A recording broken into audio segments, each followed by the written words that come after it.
अब यहां से मैं अपना सत्य को पालन करने के लिए बंदोगढ़ चलता हूं अपनी बहन की दरबार में।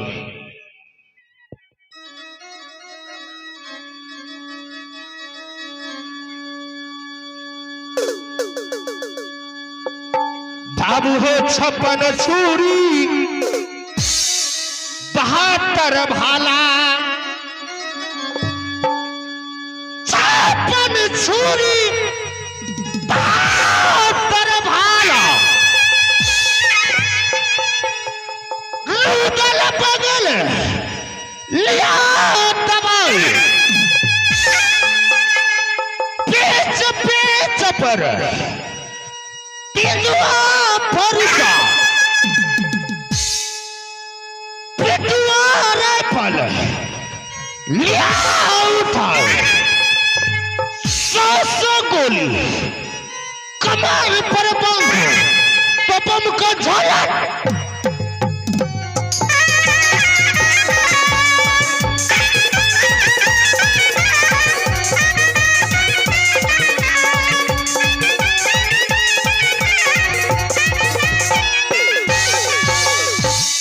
बाबू हो चाम चमौटी लोहे की बनगर,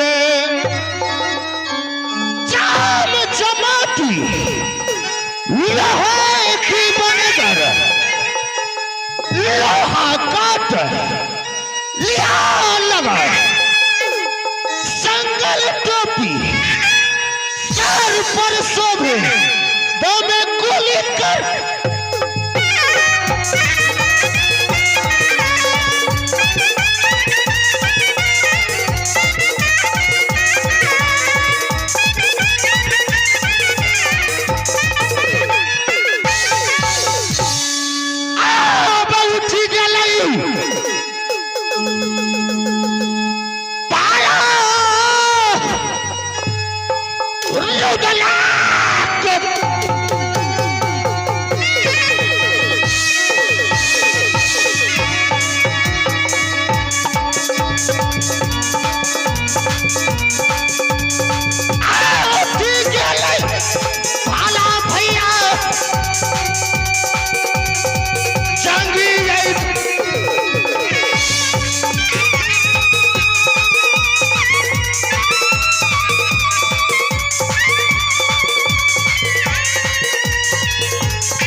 मेरी नैहर राज कलेंजर, पिताजी के नाम राजा प्रमल से और मेरी माँ के नाम सती मालना और मेरी नाम सती चंद्रा रखे हैं।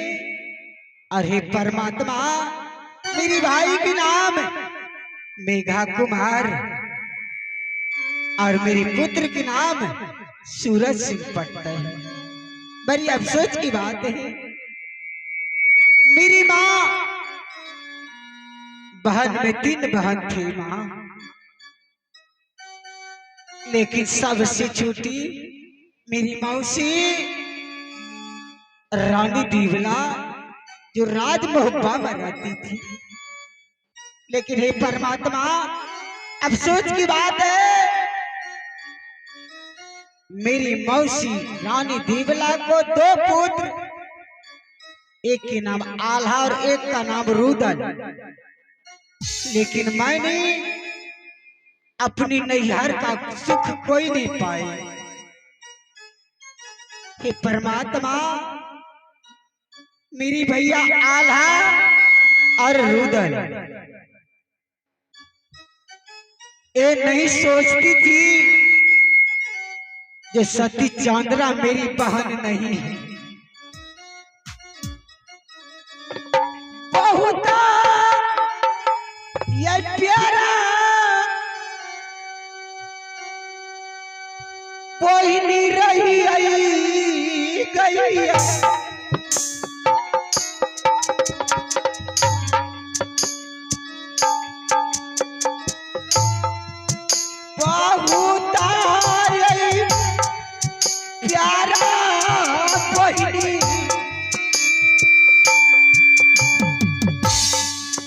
भैया रुदल सिंह के